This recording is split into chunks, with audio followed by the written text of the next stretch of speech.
బహుశా మన దేశంలో దేని గురించి కూడా ఇంత డైలమా లేదు, ఇంత సందిగ్ధం లేదు.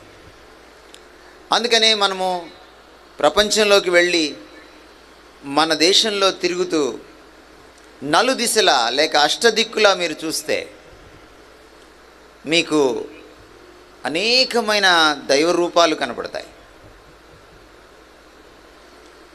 దేవుడు ఒక్కడా, అనేక మందా? అదొక డైలమా. నన్ను చాలామంది అడిగారు, ముఖ్యంగా హైందవ సోదరులు, దేవుళ్ళు ఎంతమంది? ఒక్కళ్ళ లేక చాలామందా? నేను వాళ్ళకి సర్వసాధారణంగా చెప్పే మాట ఏమిటంటే, మనం సృష్టించుకున్నవాడు లేకపోతే మనం సృష్టించుకున్న దేవుళ్ళు అనేకం, మనల్ని సృష్టించిన వాడు మాత్రం ఒకడే.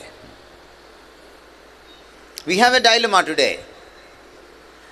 దేవుడు ఒక్కడా, అనేకమా?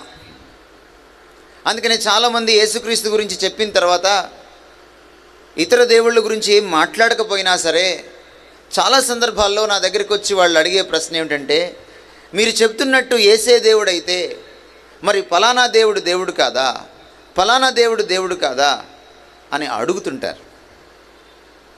అది మీరు నిర్ణయించుకోవాలని చెప్తాను నేను వాళ్ళకి. ఎందుకంటే దేవుడు ఒక్కడే అయినప్పుడు ఆ దేవుడు ఎవరో చెప్పాక,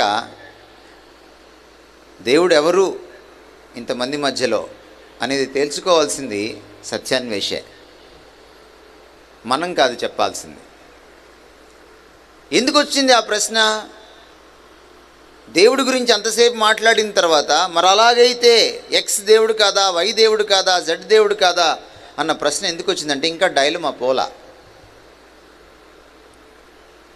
మనసులో ఎక్కడో దేవుళ్ళు చాలామంది అన్నటువంటి భావన, విశ్వాసం. చాలామందికి మరొక డైలమా, దేవుడు భౌతికమా లేక భౌతికేతరమైన వాడా? ఈ పదార్థ ప్రపంచంలో ఉంటాడా దేవుడు? చాలామందికి దేవుడు భౌతికమైన వాడు. ఓ పక్కన పరమాత్మ అంటూనే భౌతికమైన రూపేణ, భౌతికమైన వస్తు రూపేణ, భౌతికమైన రూపాలు కల్పించి ఆయన్ని పూజిస్తూ ఉంటారు. ఈరోజు వాళ్ళని మీరు అడిగితే వాళ్ళకి ఖచ్చితమైన సమాచారం వాళ్ళ దగ్గర లేదు. ఏమో పెద్దలు చెప్పారు, మేము చేస్తున్నాం, అంతే. సందిగ్ధం, దేవుడి గురించిన సందిగ్ధం. ఒక్క మన దేశంలోనే కాదు, అనేకమైన దేశాలు, ఈరోజు మానవ ప్రపంచంలో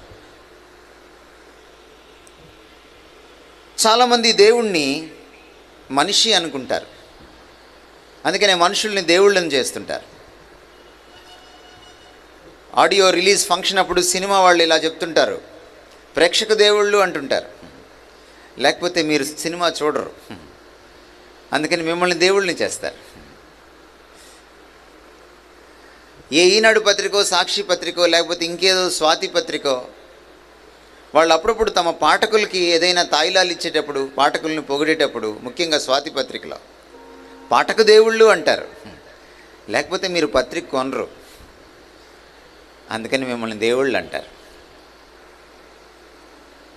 బస్ స్టాండ్లో పాపం యాచన చేస్తున్న ఒక ఆవిడ, పెద్ద ఆవిడ, ఎవరూ సరిగా డబ్బులు ఇవ్వకపోతే మీరు 100 రూపాయలు నోటు ఇచ్చారనుకోండి, వెంటనే మిమ్మల్ని దేవుడిని చేస్తుంది.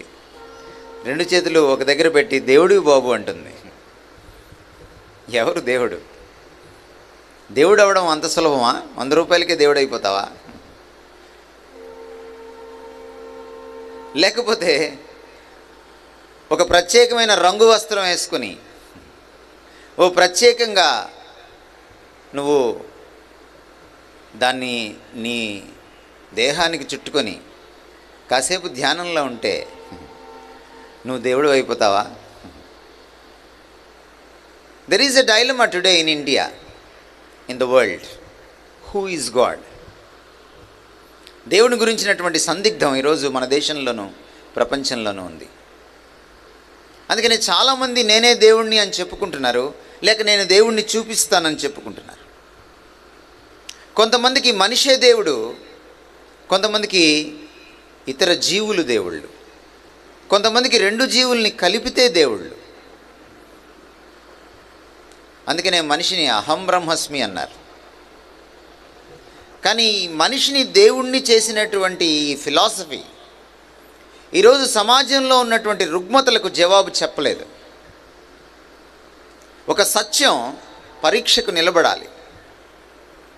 అహం బ్రహ్మస్మి అన్న స్టేట్మెంట్ సత్యమైతే, అంటే మనిషే దేవుడు అన్న స్టేట్మెంట్ సత్యమైతే, ఈ ప్రశ్నలకు జవాబు దొరకాలి, చెప్పాలి. దేవుడికి మతిమరుపు ఉంటుందా? మీరు చెప్పాలి. దేవుడికి మతిమరుపు ఉంటే ఆయన దేవుడు అవుతాడా? మనం నిన్న చూసాం, దేవుడు జ్ఞానంలో ఉన్నతుడు, అనంతుడు. సర్వజ్ఞానం, అనంత జ్ఞానం ఉన్నవాడికి మతిమరుపు ఎక్కడుంటుంది? దేవుడు, నువ్వు దేవుడట, నేను దేవుడట, కానీ మనం దేవుడమని మర్చిపోయామట. ధ్యానం చేస్తే, యోగా చేస్తే మనలో ఉన్న దేవుణ్ణి మనమే తెలుసుకుంటామట. అదేమిటి? దేవుడు తాను మర్చిపోతాడా తాను దేవుడిని అన్న సంగతి? ఇంకో గురువుగారు వచ్చి నాకు చెప్పాలా నేను దేవుడిని అన్న సంగతి? అంటే ఆయన ఎవరు మరి? ఆయన దేవుడి కంటే గొప్పవాడా? ఈ ప్రపంచంలో దేవుడి కంటే గొప్పవాడు, ఈ విశ్వంలో దేవుడి కంటే గొప్పవాడు ఉంటాడా? ఉంటే ఆయనే దేవుడు అనొచ్చుగా, ఈయన ఎందుకు అండం? దేవుడు అంటేనే అందరికంటే ఉన్నతుడు. అది దేవుడి డెఫినేషన్. ఏ మతం అడిగినా చెప్తుంది. దేవుడికే తాను దేవుడిని మర్చిపోతే గుర్తు చేసేటువంటి గురువు ఆయన ఎవరు మరి? నేను కళ్ళు మూసుకొని ధ్యానం చేస్తే నేను దేవుడిని తెలుసుకుంటానా? ఎంత అసంబద్ధమైన ఐడియా ఇది. రెండో ప్రశ్న, అహం బ్రహ్మస్మి అన్నది సత్యమైతే, అంటే మనిషే దేవుడు అన్నది సత్యమైతే, ఈరోజు నేరాలు ఘోరాలకు కారణం ఎవరు? చంపుతున్నది ఎవరు? రేప్ చేస్తున్నది ఎవరు? దోచుకుంటున్నది ఎవరు? నల్లధనాన్ని కూడబెట్టుకుంటున్నది ఎవరు? మోసం చేస్తున్నది ఎవరు? అబద్ధాలు ఆడుతున్నది ఎవరు? భార్యకు తెలియకుండా సెటప్పులు పెట్టేది ఎవరు? కూతురిని కూడా చూడకుండా అత్యాచారం చేసే తండ్రులు ఎవరు? ప్రియుడి కోసం కన్న బిడ్డల్నే రాచి రంపాన పెట్టే తల్లులెవరు? పేపర్లో చదవట్లేదా? వీళ్ళంతా దేవుళ్ళేనా? అహం బ్రహ్మస్మి అనేవాళ్ళు జవాబు చెప్పాల్సినటువంటి విషయాలు ఇవి. నడి రోడ్డు మీద నరికేస్తున్నారే వాళ్ళెవరు? అప్పుడప్పుడు మన కాలు ఎవరికైనా తగిలితే దేవుడికి కాలు తగిలిందని లెంపలేసుకుంటాం కదా. దేవుడి కాలు దేవుడికి తగిలితే సారీ ఎవరికి చెప్తున్నావు? అప్పుడప్పుడు నీ కాలు నీకే తగిలి తట్టుకొని పడతావు, ఎవరికి సారీ చెప్తావు? ఆయన దేవుడే, నేను దేవుడే, ఇద్దరూ దేవుళ్ళు అయినప్పుడు ఎవరికి సారీ చెప్పాలి? దేవుడి కాలు దేవుడికి తగిలితే తప్పే ఉంది, మరి సారీ ఎందుకు చెప్పాలి? అంటే చెప్పినోడు మనిషి, చెప్పించుకున్నోడు దేవుడా? ఎవరు దేవుడు? మనం చేసే ప్రతి పనిలో ఈ డైలమా కనపడుతుంది. భగవంతుని గురించిన డైలమా ఈరోజు మన దేశంలో ఉంది. అన్ని ప్రశ్నల కంటే సర్వోత్తమమైన ప్రశ్న, కీలకమైన ప్రశ్న దేవుడెవరు అన్న ప్రశ్న. దేవుని గురించిన సందిగ్ధం మిగిలిన విషయాల్లోని సందిగ్ధానికి, కన్ఫ్యూజన్కి, డైలమాకి దారితీస్తుంది. ఈరోజు అనేకమైన విషయాలు మనం కన్ఫ్యూజ్ అవ్వడానికి కారణం ఏమిటి?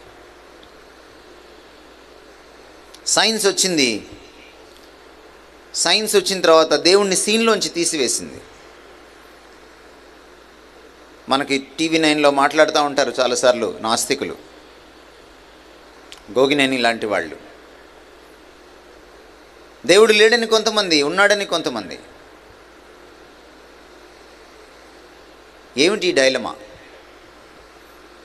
మీరు ఈరోజు పేపర్ చదివి ఉంటారు. మీరు ఈరోజు పేపర్లో ఒక ప్రత్యేకమైన ఆర్టికల్ వచ్చింది రోబో గురించి. చదివారా? ఒక లేడీ రోబో మాట్లాడింది మానవులను ఉద్దేశించి హైదరాబాద్లో. దాన్ని పతాక శీర్షికన వేశారు ఈనాడు, సాక్షి తదితర న్యూస్ పేపర్స్. రోబో చాలా విషయాలు చెప్పింది మానవులకి. చిన్న ప్రశ్న, అంత అందమైన, అంత తెలివి కలిగిన, అంత సునిశ్చితమైన మాటలు మాట్లాడగలిగిన ఆ రోబో గురించి రాస్తూ 62 హావభావాల్ని మార్చగలదట ఆ రోబో. 62 హావభావాల్ని, ఫేషియల్ ఎక్స్ప్రెషన్స్ని. ఆ రోబో తనంతట తానే ఉనికిలోకి వచ్చిందా? ఎవరైనా తయారు చేశారా? ఎవరైనా ఇట్టేగా చెప్తారు, మనిషి చేసుకున్నాడు రోబోనని. హ్యూమనైడ్ రోబో అది. అంటే మనిషికి ప్రతీకగా చేసినటువంటి ఒక రోబో. మరి అంత అద్భుతమైన రోబో తయారు చేయడానికి ఓ తెలివి కలిగిన మనిషి కావాలి. మరి మనిషి అంతటి వాడిని తయారు చేయడానికి దేవుడు అక్కర్లేదా? నాస్తికులు ఎక్కడున్నారు? వాళ్ళ బుర్రలు ఎక్కడున్నాయి? ఒకవేళ రోబో కానీ గాలివాన్లో పుట్టుంటే, సునామీలో పుట్టుంటే, భూకంపంలో పుట్టుంటే, తనంతట తానే ఉనికిలోకి వచ్చుంటే నేను కూడా నాస్తికుడిని అయిపోతాను. ఎందుకంటే మనిషి కూడా తనంతట తానే ఉనికిలోకి రావడానికి అవకాశం ఉంది. మనిషి కంటే ఎంతో చిన్నదైన రోబో. 2 రోబోలకి పెళ్లి చేయమనండి, పిల్లలు పుడతారేమో చూద్దాం. అంత సీన్ లేదు. మనిషి అంత సీన్ రోబోకి ఈరోజు ఉందా? లేదు. సృష్టికర్త ఎప్పుడు సృష్టము కంటే గొప్పవాడు. మనిషి ఎప్పుడు రోబో కంటే గొప్పవాడు. రోబోని సృష్టించడానికి మనిషి అంత మేధావి కావాలంటే మనిషిని సృష్టించడానికి ఇంకెంత పెద్ద మేధావి కావాలి? ఆయన మనిషి కంటే ఇంకెంత పెద్ద మేధావి, గొప్పవాడై ఉండాలి. నాస్తికులు కాస్త ఇంగిత జ్ఞానం ఉపయోగిస్తే వాళ్ళకి అర్థమైపోతుంది కదా దేవుడున్నాడని. ఈరోజు దేవుని గురించిన డైలమా క్లాస్ రూమ్లో ఉంది, కాలేజీలో ఉంది, క్యాంపస్లో ఉంది, రచ్చబండ దగ్గర ఉంది, దేవాలయం దగ్గర ఉంది, ఎక్కడ చూసినా ఉంది. అందుకనే దేవుణ్ణి తెలుసుకోవడం చాలా ప్రాముఖ్యమైన విషయం. నేను నిన్న చెప్పినట్టుగా దేవుడే దేవుణ్ణి పరిచయం చేసుకోగలడు, ఇంకెవరూ చెప్పలేరు. మీకు ఈ పాత సినిమా పాట గుర్తుండుంటుంది. గోదావరి జిల్లా ఇది, మీ జిల్లాకు సంబంధించిన పాటే. గోదావరి గట్టుంది, గట్టు మీద చెట్టు ఉంది, చెట్టు మీద పెట్టుంది, పిట్ట మనసులో ఏముంది? ప్రశ్న మాత్రమే వేశాడు కవి, జవాబేది? మీరు చెప్తారా? గోదావరి గట్టు మీద ఉన్న, చెట్టు మీద ఉన్న, పిట్ట మీద ఉన్న, పిట్టలో ఉన్న మనసు ఏంటో గోదావరి వాసులు? గోదావరి గట్టునున్న, చెట్టు మీద ఉన్న పిట్ట మనసులో ఏముందో చెప్పలేని మనం భగవంతుడిని మనంతటా మనం ఎలా తెలుసుకోగలం? ఆఫ్టర్ ఆల్ పిట్ట మనసు తెలుసుకోలేని నువ్వు భగవంతుడిని ఏం తెలుసుకోగలవు? అసాధ్యం. అందుకనే భగవంతుడు దిగి వచ్చి పరిచయం చేసుకోవాలి. యేసుక్రీస్తు వారు ఈ లోకానికి వచ్చినప్పుడు ఆయన మొదటి పని భగవంతుడిని పరిచయం చేయడం. ఎవడునూ ఎప్పుడునూ దేవుని చూచి ఉండలేదు, కానీ దేవుని కుమారుడైన, ఏకైక కుమారుడైన యేసుక్రీస్తే ఆయన్ని చూపించాడని బైబిల్లోని 2వ భాగంలోని కొత్త నిబంధనలోని 4వ పుస్తకమైన యోహాను సువార్తలో మొదటి పేజీలోనే ఉంది. ఆయన చెప్పాడు, నేను లోకానికి వెలుగుని, లోకానికి వెలుగును విరజిమ్మడానికి వచ్చాడు. వెలుగు జ్ఞానానికి గుర్తు. అందుకనే దేవుణ్ణి పరిచయం చేస్తానని చెప్పిన గురువు గారికి ఆ పేరు వచ్చింది. గురు అంటే సంస్కృతంలో వెలుగునిచ్చేవాడు, భగవంతుని గురించిన వెలుగునిచ్చేవాడు, చీకటిని చంపువాడు. గుహ్ అంటే చీకటి, రుహ్ అంటే చంపడం. చీకటిని చంపి అంటే అజ్ఞానాన్ని పారద్రోలి విజ్ఞాన వెలుగులు విరచిమ్మేవాడు గురువు. యేసుక్రీస్తు వారు అన్నారు శిష్యుల్ని పిలిచి, గురువులని పిలవబడకండి, నేనొక్కడినే గురువుని. ఎందుకన్నాడు ఆ మాట? ఎందుకు చెప్పాడు ఆ మాట? ఇంతమంది గురువులు వచ్చిన తర్వాత కూడా మన పూర్వీకులు ఎందుకు ఇలాగా ఉపనిషత్తులో అడిగారు? తమసోమ జ్యోతిర్గమయ. తామసి అంటే చీకటి, అంధకారం అంటే అజ్ఞానం. తమసోమ చీకటిలో కొట్టుమిట్టాడుతున్నాం, జ్యోతిర్గమయ మమ్మల్ని వెలిగించు, విజ్ఞానపు వెలుగుల్లోకి మమ్మల్ని నడిపించు. Lead me from darkness to light, from ignorance to knowledge. అంధకారం నుంచి వెలుగులోకి నడిపించు, అజ్ఞానం నుంచి విజ్ఞానంలోకి నడిపించు. ఎవరిని గురించిన జ్ఞానం? భగవద్ జ్ఞానం. ఇన్ని వందల మంది గురువులు వచ్చాక ఎందుకని క్వశ్చన్ మార్క్? ఇంకా వెలుగులోకి నడిపించమని అడుగుతున్నారు. ఆ ఉపనిషత్తులోని ఆ మాటకు, ఆ ప్రార్థనలోని ఆ 2వ లైన్కు ఏమైనా జవాబు దొరికిందా? యేసుక్రీస్తు వారు పరిచయం చేసుకున్నారు. అందుకనే నేను లోకమునకు వెలుగుని. దేవుడు అన్న మాట వ్యుత్పత్తార్థంలోకి మీరు తెలుగులో వెళ్ళి చూస్తే వెలుగు అన్న మాట నుంచి పుట్టింది. వెలుగు జ్ఞానానికి గుర్తు. భగవద్జ్ఞానం ఎప్పుడైతే ఉంటుందో, భగవంతుని గురించిన సందిగ్ధం ఎప్పుడైతే తొలగిపోతుందో, అనేక రకాలైన సందిగ్ధాలు, అజ్ఞానాలు తొలగిపోతాయి, కన్ఫ్యూజన్స్ వెళ్ళిపోతాయి, క్లారిటీ వస్తుంది జీవితంలో. ఈరోజు మనకు తెలుసు మన జీవితంలో క్లారిటీ లేదని. సినిమాల్లో విలన్లు కూడా చెప్తున్నారు జీవితం అన్నాక కొంచెం క్లారిటీ ఉండాలని. కానీ ఉందా క్లారిటీ? లేదు. పక్కింటోడు డాక్టర్ అయితే నువ్వు డాక్టర్ అవుతావు, ఎదిరింటోడు ఇంజనీర్ అయితే నువ్వు ఇంజనీర్ అవుతావు, వాడు పారాయణలో చేరితే నువ్వు కూడా పారాయణలో చేరుతావు, వాడు ఫ్రీ చైతన్యంలో చేరితే నువ్వు కూడా ఫ్రీ చైతన్యంలో చేరుతావు. క్లారిటీ లేదు, కాపీయే. దేవుణ్ణి గురించిన క్లారిటీ వచ్చినప్పుడు మనిషికి అన్ని విషయాల్లో క్లారిటీ వస్తుంది. దేవుని గురించిన సందిగ్ధం, కన్ఫ్యూజన్ తొలగిపోయినప్పుడు మనిషికి అన్ని రకాల సందిగ్ధాలు, కన్ఫ్యూజన్స్ తొలగిపోతాయి. జీకే చెస్టర్టన్ అనేటువంటి ఒక ఇంగ్లీష్ మేధావి దేవుడి గురించి ఒక అద్భుతమైన మాట చెప్తాడు. సూర్యుడితో పోల్చి చెప్తాడు. మనం సూర్యుడిని ప్రత్యక్షంగా చూడలేం, కానీ సూర్యుడు లేకుండా దేన్ని చూడలేం. పగలుండదు ఇక్కడ సూర్యుడు లేకపోతే. ఇలానే ఉంటుంది. కరెంటు పోయిందంటే మళ్ళీ భయంకరమైన చీకటి. మనం సూర్యుడిని ప్రత్యక్షంగా చూడలేం, కానీ సూర్యుడు లేకుండా దేన్ని చూడలేం అని చెప్పి ఆయన అంటాడు 3వ లైన్లో, మనం దేవుణ్ణి ప్రత్యక్షంగా చూడలేం, కానీ దేవుణ్ణి తెలుసుకోకుండా దేన్ని సరిగా తెలుసుకోలేమంటాడు. నిన్ను నువ్వు తెలుసుకోవాలన్నా, ప్రపంచాన్ని తెలుసుకోవాలన్నా, జీవితాన్ని అర్థం చేసుకోవాలన్నా, భవిష్యత్తు నీకు అర్థం కావాలన్నా, ఈరోజు దేవుడి గురించి మొదట నీకు అర్థం కావాలి. అందుకని యేసుక్రీస్తు వారు వచ్చారు. తాను వెలుగు అని చెప్పుకున్నారు. కేవలం చెప్పుకోవడమే కాదు, ఆయన చూపించాడు. ఈరోజుకి ఆయన లాంటి వ్యక్తిత్వం ఈ ప్రపంచంలో ఎవరికీ లేదు,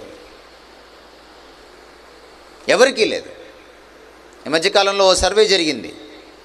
గత 1000 సంవత్సరాల్లో, సహస్రాబ్దిలో 1000 సంవత్సరాల్లో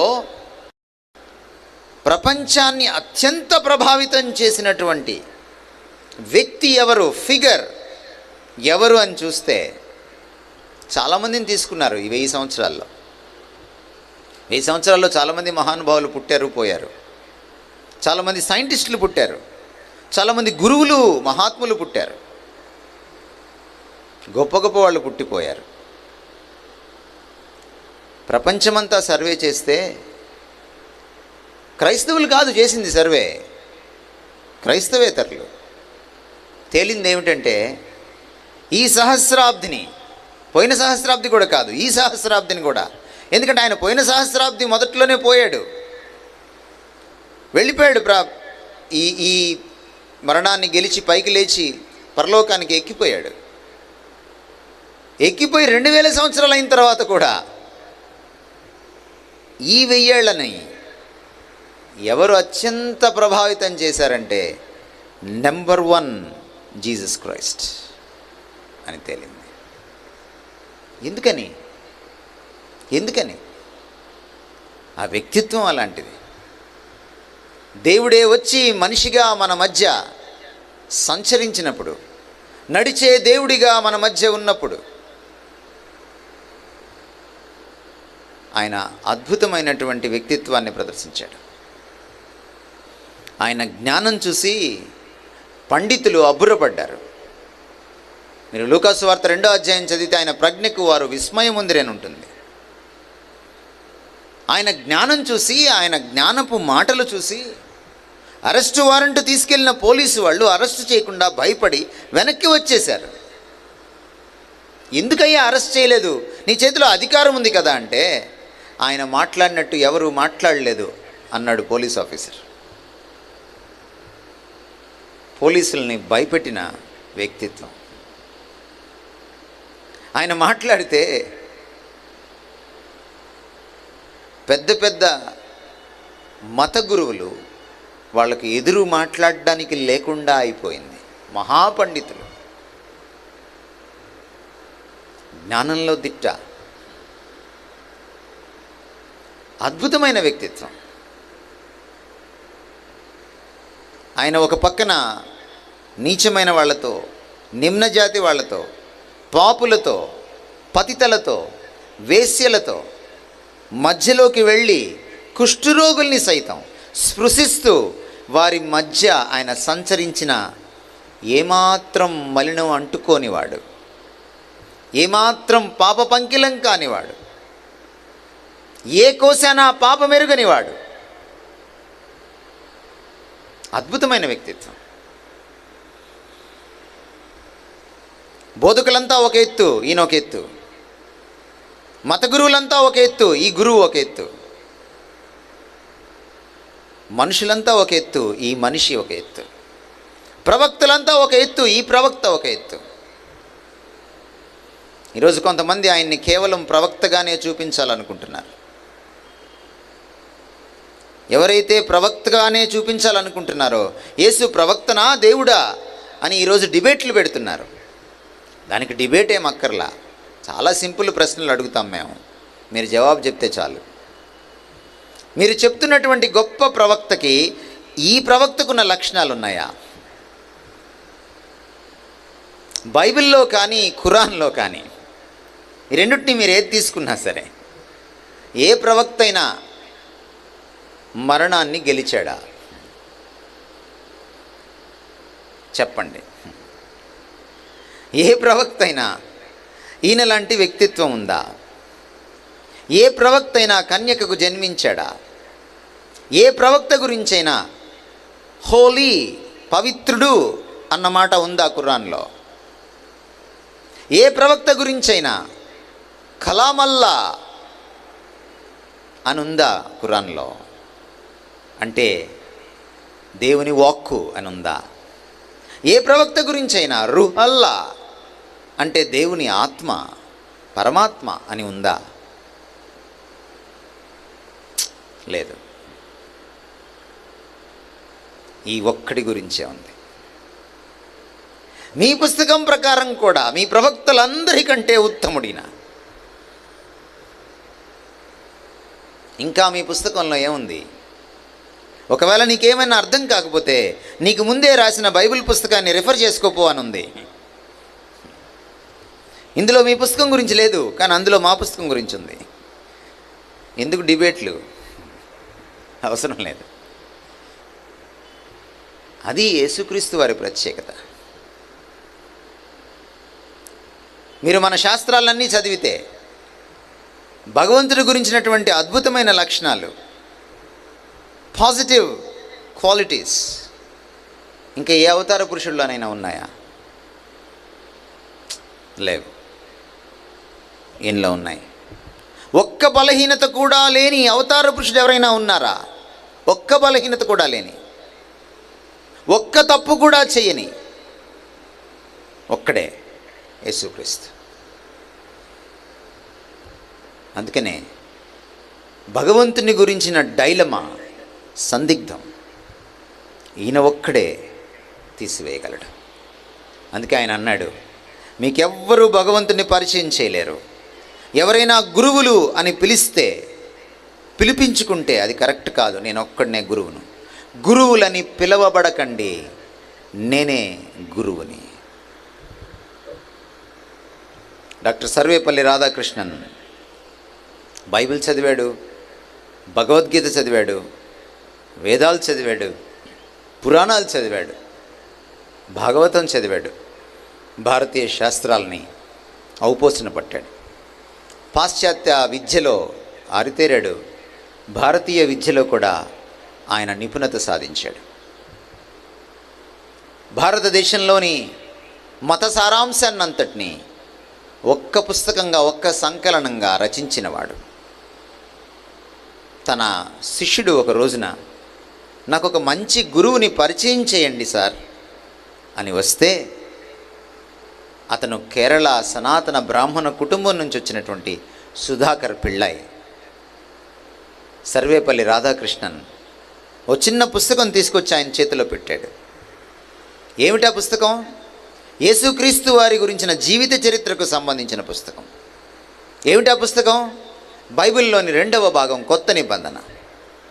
ఆ పుస్తకాన్ని తెరిచిన తర్వాత, అది బైబిల్ అని తెలుసుకున్న తర్వాత సుధాకర్ పిళ్ళై ముఖం ఎర్రపడింది.